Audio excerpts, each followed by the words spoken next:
Le programme de Sarah Knafo pour Paris, audace ou pari risqué? Dans la seconde partie de son interview sur Sud Radio, Sarah Knafo expose un programme clair pour Paris. Circulation, logement, administration, responsabilité politique. Mais derrière ces annonces, il faut poser une question simple. Est-ce efficace? Et à quel prix? Questionner sur le contexte national, avec ce qui se passe avec la mort de Quentin et la France Insoumise, quand même des mots sur le programme. Vous dites mes propositions. La circulation automobile à Paris, c'est quand même un sujet central. Vous voulez rouvrir les voies sur berge. Vous êtes la candidate pro-voiture à Paris. Alors moi je suis la candidate pro-fluidité, la candidate pro-qualité de l'air, la candidate qui veut, comme disait Georges Pompidou, le moins emmerder les Parisiens. Quand Madame Hidalgo ferme précisément une voie qui s'appelle la voie Georges Pompidou, les voies sur berge, pourquoi elle le fait, vous pensez? Vous pensez qu'elle a réuni des climatologues, qu'elle a écouté des experts? Pourquoi? Pas du tout. Elle réunit son cabinet et on me le raconte à son cabinet.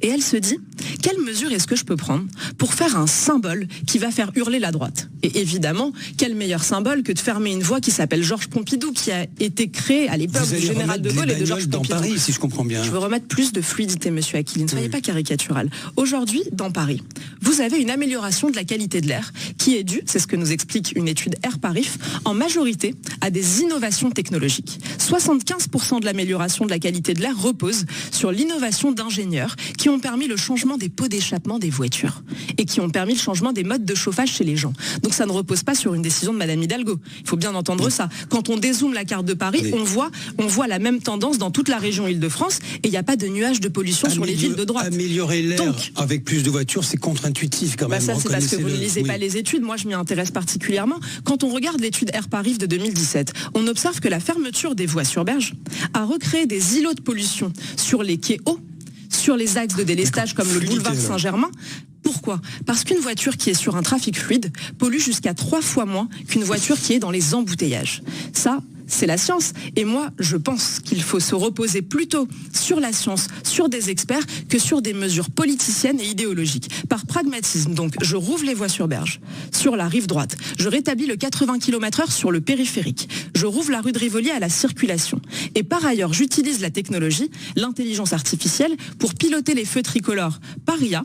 On observe à Montréal et à Boston que ça permet de fluidifier le trafic de plus de 11%. Et dernière mesure qui, là, à mes yeux, offre un confort de vie pour ceux qui nous écoutent. Vous savez qu'aujourd'hui, dans les villes, 20% du trafic repose sur des gens qui sont arrivés à leur point de destination et qui tournent autour pour chercher une place.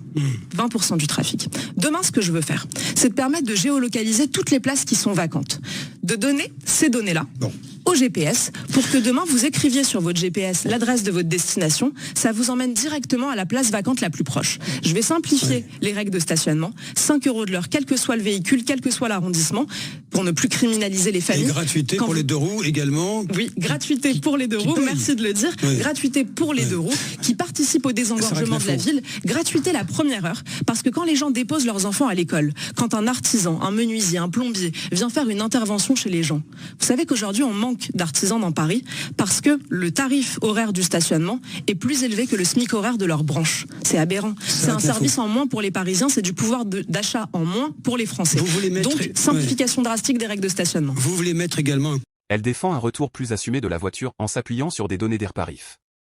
Elle propose IA pour optimiser les feux tricolores, comme à Boston ou Montréal, géolocalisation des places, gratuité des premières heures, tarif unique dans toute la ville.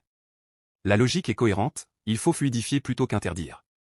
Réduire le temps de recherche de stationnement peut effectivement diminuer la congestion. La simplification tarifaire est lisible. La technologie peut améliorer l'efficacité urbaine. C'est un discours pro-innovation, pro-mobilité, pro-actif. Mais le risque est réel. Plus de fluidité peut aussi recréer un appel d'air automobile. La gratuité a un coût budgétaire, et Paris reste une ville dense où l'espace est limité. La question centrale est, peut-on augmenter l'usage de la voiture sans dégrader la qualité de vie? Coup d'arrêt au développement du logement social à Paris? Totalement. Donc aujourd'hui, ce qu'on observe, c'est qu'on est arrivé aux critères de la loi SRU. Comment la classe moyenne peut 25%. revenir si vous faites ça? Ah mais c'est tout le contraire. Aujourd'hui, la classe moyenne est en train de fuir Paris. On a perdu 200 000 Parisiens depuis que les socialistes sont à la mairie de Paris. Pourquoi? Parce qu'aujourd'hui, vous avez un système où vous pouvez vivre à Paris à 2 conditions. Soit vous êtes retraité et vous avez pu acheter un logement à une époque où c'était possible d'acheter dans Paris, soit vous avez des amis à la mairie. vous êtes dans ceux que la mairie veut bien loger, avec un système extrêmement opaque de passe-droit dans l'attribution des logements sociaux. Moi, je veux y remettre beaucoup de lisibilité, permettre qu'on puisse savoir où on est exactement sur la file d'attente, impossibilité d'avoir des passe-droits ou des coupes-files. Par ailleurs, je veux vendre 10% du parc social à leurs habitants, parce que je considère que c'est ça la vraie justice sociale. De permettre à des gens qui sont aujourd'hui dans le logement social de devenir demain des propriétaires. Ça va créer un esprit de responsabilité. Par ailleurs, rappelons que l'endettement de la ville de Paris, 10 milliards d'euros de dette, repose sur les préemptions de la ville de Paris, qui veut à chaque fois mettre du logement social dans des immeubles qu'elle achète. D'un mot, le train. Elle propose de réduire les logements sociaux, de favoriser l'accession à la propriété pour les classes moyennes. C'est un message clair à un électorat souvent oublié, les ménages qui travaillent, mais ne sont pas prioritaires dans les politiques sociales. Rééquilibrer peut redonner du pouvoir d'achat patrimonial et corriger un sentiment d'injustice. Mais réduire le logement social dans une ville comme Paris peut accentuer les tensions. Le logement est déjà rare, la pression foncière est extrême. La question est donc politique, faut-il prioriser la propriété ou maintenir une forte mixité sociale ? De vie des élus, qu'est-ce que vous comptez faire? C'était un débat très fort ces mois-ci. Oui. Qu'est-ce que vous allez... J'ai lancé ce débat, j'invite ceux qui nous écoutent à aller sur argentdesparisiens.fr. Donc j'ai fait toute une enquête sur la manière dont les élus de Paris vivent aujourd'hui grassement de l'impôt des Parisiens, de comment Madame Hidalgo a réussi à s'entourer de 31 adjoints. 31 Ça, adjoints. vous voulez baisser le nombre? Évidemment, j'aurai 10 adjoints si demain je suis maire de Paris, 10 adjoints avec des missions extrêmement fortes, des profils très rigoureux qui serviront les Parisiens. On n'a pas besoin de 31 adjoints quand on est à la mairie de Paris. On n'a pas besoin de 400 personnes à la communication de la ville de Paris. À mes yeux, c'est un scandale. Donc évidemment, diviser les effectifs de la ville de Paris. Vous avez aujourd'hui à la ville de Paris 55 000 agents. Juste pour comparer pour ceux qui nous écoutent, 55 000 agents, c'est plus que le nombre de personnel de l'ensemble des préfectures de France. Dans l'ensemble des préfectures de France, on a 21 000 personnes. À la mairie de Paris, 55 000. C'est indéfendable, injustifiable. C'est un taux d'administration qui explose. À mesure qu'on perd des Parisiens, on gagne des fonctionnaires. Vous voyez bien qu'il y a un problème. Et vous 200 000 Parisiens en moins, 12 000 fonctionnaires en plus depuis 25 ans. Il y a peut-être un apparemment, problème. vous ferez campagne jusqu'au bout, Sarah. Elle propose de passer de 31 adjoints à 10 et de réduire les 55 000 agents municipaux. Le signal est fort, simplification, rationalisation, fin d'une gouvernance perçue comme lourde. Cela parle à ceux qui jugent la mairie trop coûteuse, mais une administration municipale gère école, crèche, voirie, culture, sécurité locale. Réduire drastiquement sans plan détaillé peut désorganiser les services. La question n'est pas seulement combien on réduit, mais comment. Knafo, une question sur... Il y a eu la marche à Lyon en hommage à Quentin Derenc. Mathilde Panot, la patronne du groupe LFI, s'est dite fière d'avoir Raphaël Arnaud dans son groupe Réaction. C'est un scandale. Elle ajoute de l'indécence à la tragédie. Comment peut-on parler de fierté? Un homme triplement fiché S, dont on connaît les actions violentes, qui a pour collaborateur un homme qui a participé au lynchage d'un jeune homme, Quentin Derenc, 23 ans, que ses parents ne reverront plus. Mais comment peut-on parler de fierté? Quelle indécence! LFI qui mène campagne antifasciste, c'est Jean-Luc Mélenchon qui la mène depuis la mort de Quentin. Vous sentez visé? Absolument pas. Vous voulez dire? Donc, est-ce qu'il y a du fascisme en France? C'est ça la question qui est posée. En fait. Alors, est-ce que je me sentirais visée? Je prends ça comme une insulte.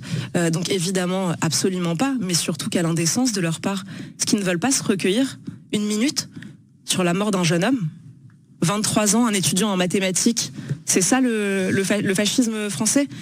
C'est une honte de leur part. Jean-Luc Mélenchon, qui a contribué à recruter pour ces milices, qui a dit que c'était pour lui une forme de fierté de recruter dans ces milices d'extrême gauche. Il a une responsabilité. Il faut qu'il porte sa responsabilité aujourd'hui. La France insoumise n'est-elle pas votre, entre guillemets, votre meilleur ennemi, Sarah Knafo, cette radicalité qui a aujourd'hui dans l'air, si je puis dire? Est-ce qu'elle n'est pas votre meilleure chance d'arriver au pouvoir, in fine? Parce que c'est l'enjeu, en fait, de la présidentielle 2027 qui est derrière tout ça. Pour moi, c'est l'ennemi de tous les Français. Ça n'est pas un jeu.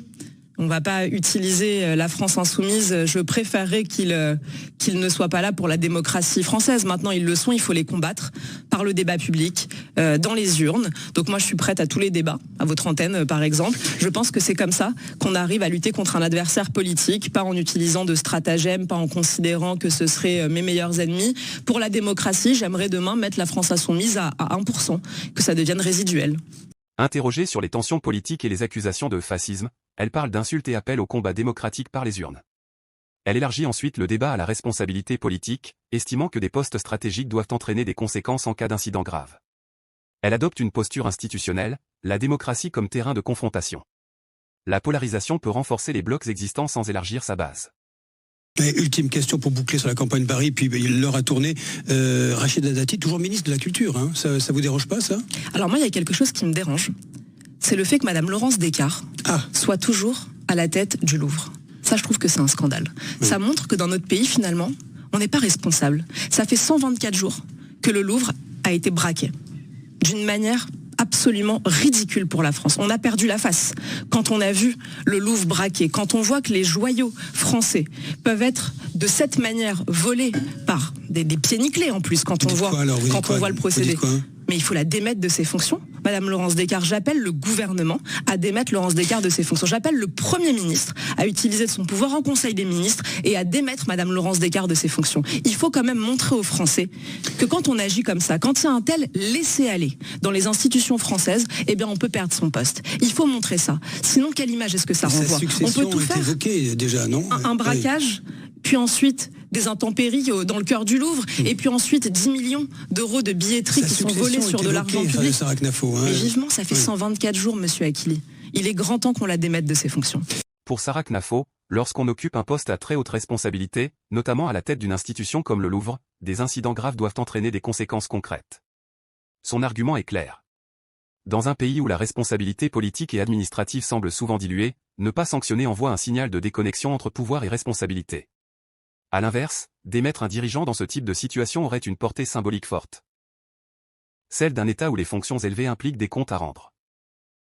Merci à vous, Sarah Knafo. Merci à vous. Votez le 15 mars. Merci, Sarah Knafo. Juste un mot, parce que vous avez qualifié Jean-Luc Mélenchon d'extrême gauche, à l'extrême gauche. Est-ce que vous vous considérez comme étant à l'extrême droite? D'abord, merci de me poser la question, puisque je remarque un certain changement. Avant, on me qualifiait comme ça. Évidemment non. Je suis une femme de droite, gaulliste. J'ai été formée par Marie-France Garot. Moi, ceux qui m'ont formée sont plutôt du côté LR. Donc, c'est la branche souverainiste du gaullisme. Vous êtes plus près des LR que, entre guillemets, de l'extrême droite.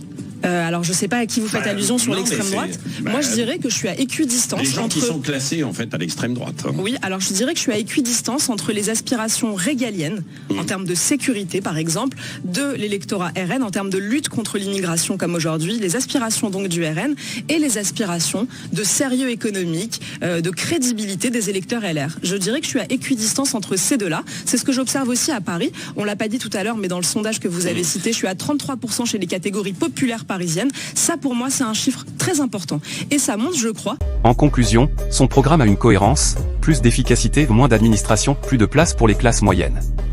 Elle cherche un équilibre, autorité et fermeté sur les questions régaliennes dans une ligne proche de ce que défend le Rassemblement national. Mais avec, en parallèle, une logique économique plus libérale et gestionnaire, qui rappelle la droite traditionnelle. Elle ne se positionne donc pas comme une candidate d'extrême droite. Elle tente plutôt d'occuper un espace intermédiaire, régal sur l'autorité, libéral sur l'économie et critique sur la gestion municipale actuelle. Reste à savoir si cet équilibre élargira son socle électoral ou s'il restera pris entre deux blocs déjà installés.